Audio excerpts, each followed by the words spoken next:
training status doesn't just look at today's run, it analyzes your long-term training habits. It helps you understand how you've been training over time. So let's take a closer look at training status. Training status gives you a big picture view of your fitness progress so far. It's based on your VO2 max, HRV status, and your short-term training load over the past 7 days. These help guide your future training decisions. For example, even though your fitness naturally goes up and down each day, if you've been running or training consistently for over a week and your performance keeps improving, your watch tracks your progress and spots the trend, and show productive on the training status screen, based on your training so far. Let's say you're preparing for a half marathon.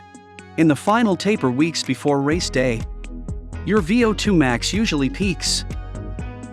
If you're also eating well and getting enough rest to keep your HRV balanced, your training status might show peaking.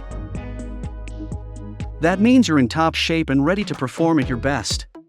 On the flip side, if your training status shows overreaching and your HRV is poor, it means your training load is too high and it's starting to hurt your fitness. That's a good time to switch to easier workouts or even take a full rest day. Give your body the recovery it needs. Acute load reflects the impact of your recent workouts and whether they're helping you maintain or improve your fitness. But if you stop tracking for a while, overload can sneak up on you, hurt your performance, and raise your injury risk. That's a wrap on training status.